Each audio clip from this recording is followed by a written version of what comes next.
योगी आदित्यनाथ ने कहा गाजा पर कैंडल, एक मिनट सवाल पूछने दीजिए ना, गाजा पर तो कैंडल निकालते हैं, आंसू निकलते हैं, जब घुसपैठियों को भगाएंगे ना यहां से तो रोना नहीं, ये कहा योगी आदित्यनाथ ने। देखिए, मुझे लगता है भारतीय जनता पार्टी और उत्तर प्रदेश के जो सरकार है उसका एक ही काम है, हम चिंता करेंगे, चिंतन करेंगे, राजनीति करेंगे, लेकिन करेंगे कुछ नहीं। कमाल है, सरकार आपकी है, आप सत्ता में हैं, हम तो आपसे कहते हैं जैसे पहलगाम में किया था, जब हमारे 26 बहनों का सिंदूर उजड़ा था तो हमने कहा था आप आगे बढ़िए, हम आपके साथ हैं। अगर वहां हिंदू, जिस तरह से हिंदू की हत्या हुई, जिससे माइनॉरिटी को परेशान किया जा रहा है, सरकार कार्रवाई करे ना। अगर नहीं सरकार लाल आंखें दिखाए, अगर सरकार नहीं के साथ हैं। एक मिनट सर, नहीं सरकार के साथ है। हिंदुओं को मारा गया था धर्म की वजह से, अगर मगर मैंने कहा अगर नहीं बोला, मैंने कहा हिंदू की जिस तरह से मौत हुई है, हत्या हुई है, नहीं वो बात को मत पकड़िए, मैंने बोला हिंदू की हत्या हुई, नहीं पकड़िए मत, यही तो दिक्कत है, यही राजनीति। अगर मगर लगाएंगे तो पकड़ूंगा ना, अगर मगर लगाएंगे तो पकड़ूंगा। आपने बोला अगर हिंदुओं की हत्या हुई, नहीं हिंदू की हत्या जिस तरह से वहां पे, नहीं सुनिए, जिस तरह से हिंदुओं की वहां हत्या हो रही है, जिस तरह से वहां पे माइनॉरिटी पे अत्याचार हो रहा है, हम तो कहते हैं सरकार को लाल आंखें दिखानी चाहिए और सरकार को बताना चाहिए बांग्लादेश को कि हिंदुस्तान है, हिंदुस्तान के हिंदू अगर वहां पे हैं, माइनॉरिटी में हैं, आप तो नहीं अत्याचार नहीं कर सकते। योगी आदित्यनाथ पूछ रहे रोएंगे तो नहीं, आंसू तो नहीं निकलेंगे। मैं उनसे पूछना चाहता हूँ कि 8.5 साल से सरकार है उत्तर प्रदेश में, कितने निकाल दिए रोहिंग्या? बना तो दिए डिटेंशन सेंटर, कितने डिटेंशन सेंटर बने? बताए ना कितने बने डिटेंशन सेंटर? अगले साल मैं कितने निकाले 8.5 साल में? सवाल अभी डिटेंशन सेंटर बनाने पर आंसू निकल रहे हैं, निकालने पर तो छाती पीटेंगे आप लोग। निकालेंगे, राजनीति करेंगे, नहीं निकालेंगे। मेरी बात सुनो ना, 10 साल से सरकार है केंद्र में, 10 साल से मनमोहन सिंह की 10 साल सरकार में 90,000 बांग्लादेशी घुसपैठियों को निकाला गया था। इन्होंने 10 साल में कितने घुसपैठिए निकाले? 4 से 5,000, मार्च 4 से 5,000 निकाल पाए। अरे आपको तो निकाल के बाहर फेंक देना चाहिए था।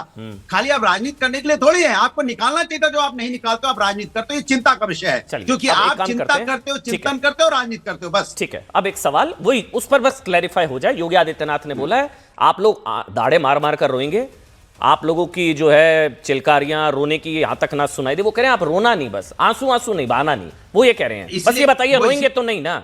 वो इसलिए कह रहे हैं कि धर्म की वजह से, एक धर्म की वजह से उनको टारगेट किया जा रहा है, डिटेंशन सेंटर बना दिए 17 अलग अलग मंडलों में। रोएंगे तो नहीं ना अनुराग भाई? बस ये डाउट है। अरे कितने निकाले बताए ना, मैं तो सवाल सीधा पूछ रहा हूं भाई। 8.5 से सरकार है, कितने आपने घुसपैठिए निकाल दिए? आप चुनाव आया तो डिटेंशन सेंटर बना रहे, पहले निकाल के बाहर फेंकिए ना, हम तो आपके साथ हैं, निकालिए ना। हर्षवर्धन त्रिपाठी, क्यों नहीं निकालते आप? हर्षवर्धन त्रिपाठी, शिवम हमारे साथ जुड़ेंगे भारतीय जनता पार्टी से। हर्षवर्धन त्रिपाठी, सवाल तो बार बार पूछा जाता है, 17 से हो गए हैं भाई, 25 निकालने थे, पहले निकालते, अब डिटेंशन सेंटर, सर पर चुनाव अगले साल, फिर ये चुनावी है क्या घुसपैठ? क्योंकि बहुत सीरियस है सर। जिसकी रिपोर्ट में मैं बता रहा था, यानी ऐसे ही चलता रहा तो हिंदू हाफ हो रहे हैं और मुस्लिम आबादी 4 गुना घुसपैठ की वजह से। और डेमोग्राफिक बहुत बड़ा चैलेंज है, बांग्लादेश के बारूद पर है भारत, कई मिनी बांग्लादेश बन चुके हैं सर। वेकअप कॉल है। हर्षवर्धन त्रिपाठी, देखिए अमन भाई, ये पॉलिटिकल डिबेट नहीं है। मेरा एक कतई नहीं मानना है कि इस पर कोई भी पॉलिटिकल डिबेट हो सकती है। और जब कोई ये पूछता है ना कि कितने बांग्लादेशी घुसपैठिए निकाले, अभी एक और डिबेट में था तो मैं वहां वो कह रहे थे घुसपैठिए क्यों चिल्लाते रहते हो। कमाल है, यानी देश में घुसपैठिए हैं, उनको बचाने के लिए, कवर फायर देने के लिए इस तरह की बात होगी, और उसके बाद सवाल ये कि कितने घुसपैठिए निकाले। यही लोग थे ना जो सीए पर हर शहर में शाहीन बाग बना रहे थे, और लखनऊ से लेकर दिल्ली तक देश के किस हिस्से में शाहीन बाग नहीं बना था। और क्या कहते थे? कहते थे ये संविधान के खिलाफ कानून बना है। क्या कानून था? देश के मुसलमानों से उसका कोई लेना देना नहीं था। लेना देना था प्रताड़ित हिंदू अगर आना चाहता है तो वो भारत आए, उसको नागरिकता मिले, सम्मान मिले। हिंदू के सम्मान पर जो लोग भी उसके खिलाफ खड़े थे उनको पहचान लीजिए। नंबर 1। नंबर 2 ये घुसपैठिए निकाले कैसे जाएंगे? अरे भाई 1.25 करोड़ तो 70 के दशक के बाद ही भाग के आ गए थे। उसके बाद कितने आए? सदन में यूपीए कार्यकाल में जवाब है वो संख्या करोड़ों में थी। सबसे पहले पहचानना पड़ेगा, जब एसआईआर को आप एनआरसी बोलने लगते हैं हमारे देश के विपक्षी नेता, और कहते हैं कि एनआरसी तो हम नहीं होने देंगे, इस बहाने से पहचान की जा रही नागरिकों की। आप जरा कल्पना कीजिए, दुनिया के किसी देश में कोई विपक्षी पार्टी ये कह सकती है कि नागरिकों की पहचान नहीं करने देंगे? पहचान नहीं करेंगे तो कैसे भेजोगे भाई? और फिर मैं कह रहा हूं, सभी राजनीतिक दलों में यह पॉलिटिकल डिबेट का मसला नहीं है। हर किसी को देश से प्यार उतना ही है, हर किसी को समझना चाहिए क्षुद्र राजनीति के लिए मुस्लिम तुष्टीकरण आप करते रहे वो चलेगा, लेकिन जब बाहर का घुसपैठिया मुसलमान आएगा तो देश के लिए खतरनाक है। फिर वो किसी अमन चोपड़ा, हर्षवर्धन त्रिपाठी, अनुराग भदौरिया, अजय वर्मा या फिर जो मौलवी साहब बैठे हैं उनके में भेद नहीं करेगा। और इसका तनेजा मान लीजिए कि इन्होंने भगवा धारण कर रखा है, माला वगैरह पहनी है, तो ये तो पहले निशाने पर आएंगे, कोई बचेगा नहीं। और बांग्लादेश में जो होता हुआ दिख रहा है उसको आप पहले अफगानिस्तान में देख लीजिए, पाकिस्तान में देख लीजिए। मैं फिर कह रहा हूं, ये जो एनआरसी होना चाहिए तुरंत। ये जो सो कॉल्ड सेकुलर है वो ज्यादा टारगेट पर आते हैं। ये भाई जो मारा गया दीपू दास, दलित भाई हमारा, उसने भी क्या बात कही थी, उसको लेकर भी अब बांग्लादेश की पुलिस कह रही है उसने कुछ ऐसा कहा ही नहीं। उसने कहा था कि ऑल गॉड्स आर सेम, सारे जो है चाहे अल्लाह है चाहे गॉड है, सब एक समान है। यही तो बात उसने कही थी। गाजा के नाम पर कई हिंदू सड़कों पर उतरे, मैं बता रहा हूं, खुद उतरे। प्रियंका वाड्रा फिलिस्तीन का झोला उठाया था, गाजा को लेकर कई हिंदू भाई सड़कों पर उतरे।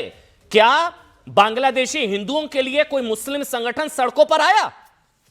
कोई मुझे जवाब दे दे। कोई, मैं कह रहा हूं बीजेपी आ गई, वीएचपी आ गई, आरएसएस आ गया, गाजा को लेकर हिंदू सड़क पर आ सकते हैं। जुड़े संगठन आए क्यों? वही तो सवाल है। राजनीतिक दल नहीं आया तो क्यों नहीं आया? बांग्लादेश हाई कमीशन के सामने से देश के हर हिस्से में सरकार अपनी जिम्मेदारी से क्यों भाग रही भाई? अच्छा, गाजा पर आपकी जिम्मेदारी है। गाजा पर गाजा पर सरकार की नहीं थी, गाजा पर आपकी थी। हमारे हिंदुओं पर अन्याय हो रहा है, सरकार चुप क्यों है? सरकार विपक्ष का इंतजार कर रही है क्या? नहीं। कि विपक्ष ट्वीट करेगा, विपक्ष बोलेगा तो सरकार कार्रवाई करेगी, सरकार एक्शन लेगी। इसको राजनीति कहते हैं। जो हर्षवर्धन त्रिपाठी जी कह रहे हैं कि राजनीति नहीं होनी चाहिए, मैं कहता हूं राजनीति नहीं होनी चाहिए। वहां के डिप्लोमेट को बुलाना चाहिए, डिप्लोमेट को बोलना चाहिए कि भाई इस तरह की घटना हो रही है, वहां हमारे माइनॉरिटी पे अन्याय हो रहा है, बांग्लादेश पे अन्याय नहीं होना चाहिए, हिंदुओं पे अन्याय नहीं होना चाहिए। इसके मतलब सरकार की कोई जिम्मेदारी नहीं है, विपक्ष की जिम्मेदारी है। हम विपक्ष के नाते आवाज उठाते हैं। बिल्कुल ठीक कह रहे हैं अनुराग, मैं आपसे बहुत अग्री करता हूं। गाजा को लेकर विपक्ष की जिम्मेदारी बनती है, बांग्लादेश को लेकर थोड़ी ना बनती है। बिल्कुल ठीक बात है, गाजा को लेकर तो बनती है प्रभु। गाजा को लेकर फिलिस्तीन का झोला होता है,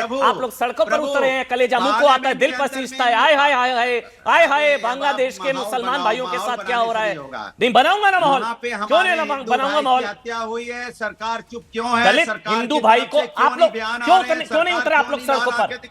क्यों नहीं उतरे आप लोग सड़कों पर? क्यों नहीं उतरे आप लोग सड़कों पर? सरकार से मेरा, सरकार इस तरह से नहीं बच सकती। चलिए, नहीं बच सकती। Rashid Sharif South India Muslim personal law board के प्रेसिडेंट हैं। राशिद भाई स्वागत। मेरा सीधा सा सवाल, ये सवाल क्या होता है जब भाईचारे की बात होती है, सेकुलरिज्म की, तो ये वन साइडेड क्या होना चाहिए? गाजा को लेकर हिंदू भाई सड़कों पर उतरे, राशिद भाई, कई हिंदूवादी नेता उतरे, बिल्कुल। क्या बांग्लादेशी हिंदुओं के लिए कोई मुस्लिम संगठन क्या सड़कों पर आया? राशिद शरीफ। बिल्कुल सर, का हर एक को तकलीफ है, हर एक है सो आज बयान आता, आप अखबार पढ़े, अखबार है सो भरे पड़े सर के बंगाल में जो हिंदुओं पे अगर कोई जुल्म हो रहा है तो इस्लाम के खिलाफ है, और इस तरीके से अगर कोई कर रहा तो बिल्कुल गलत है। मैं कई बार कई डिबेटों में बताया सर, बिल्कुल ये जबानी जमा खर्च तो बहुत हुआ है। और नहीं सड़कों पर उतरना, बयान देना, गाजा पर तो उतरे थे ना, गाजा पर उतरे ना। योगी जी बता रहे थे ना, रोना नहीं, क्या मुसलमान रोएंगा सर? 11 साल से एक लगातार डिबेट चल रहे, लगातार जुल्म ज्यादतियां चल रही, लगातार है सो बुलडोजर चल रहे, कत्ल गारतगिरी चल रही, कोई मुसलमान नहीं रो रहा। हमको मालूम है आज नहीं कल हमारे अच्छे दिन आएंगे, आज नहीं कल है तो इस तरीके के लीडर जो बैठे हुए हैं, आज जो एक इश्यू बना रहे हैं मुसलमानों को, आज है तो अगर आप कोई घुसपैठिया है, अगर आप माशाल्लाह से आपकी हुकूमत 11 साल से आपकी हुकूमत है का इस्तेमाल नहीं किया सर, उन्होंने घुसपैठिया शब्द का इस्तेमाल किया, बॉर्डर तक छोड़ के आएंगे लोग। राशिद शरीफ, उन्होंने घुसपैठिया शब्द का इस्तेमाल किया, मुसलमान कहां बोला? आप क्यों अपने ऊपर पर्सनल ले रहे हैं? आप घुसपैठिया नहीं घुसपैठी यही है ना सर, आसाम में क्यों घुसपैठिया? क्यों ये क्या बात हुई? घुसपैठियों का धर्म क्यों बता रहे हैं आप? ये गलत है, ये मुसलमान भाइयों को घुसपैठिया नहीं कहेंगे आप, मुसलमान घुसपैठिया थोड़ी ना हो गए। देखिए राशिद शरीफ, आप बहस जितनी मर्जी कर सकते हैं, मगर आप जानते हैं, दिल पर हाथ रखकर बोलिएगा, आप लोग नहीं उतरना चाहिए था आप लोगों को सड़कों पर। रुके ना, मेरा सवाल एक मिनट रुकिए। राशिद शरीफ, बड़ी तकलीफ होती है, बहुत दुख होता है, बिल्कुल ठीक बात, ये जुबानी फायरिंग बहुत होती है प्रभु, बयान भी आते हैं अखबारों में, सड़कों पर क्यों नहीं उतरे? जुलूस क्यों नहीं हुआ? जलसा क्यों नहीं हुआ? ये कट्टरपंथियों के खिलाफ हिंदुओं के पक्ष में क्यों नहीं हुआ? क्यों नहीं हुआ? गाजा पर हुआ था ना? कौन परमिशन देता सर? अच्छा, गाजा पर परमिशन की जरूरत नहीं थी, गाजा पर परमिशन की जरूरत नहीं थी, गाजा पर परमिशन की जरूरत नहीं थी। क्यों नहीं थी? कहां सारे सड़कों पर थे, कौन थे सर बताइए? अरे आप बांग्लादेश की बात कर रहे हैं, फिलिस्तीन, आप हिंदू हाँ, भाई, फिर? एक सेकंड सर, एक सेकंड, मैं एक बात बता यही दूंगा, होता है। जितनी कोशिश कर ले, हिंदू मुसलमान अलग होने वाला नहीं, जितनी कोशिश कर ले टारगेट बनाने की, टारगेट जो हमारे बीजेपी आरएसएस जो भी बजरंग दल ये लोग सोच इसी का। सकते हैं, ये लोग बोल ठीक है, सकते हो गया। हैं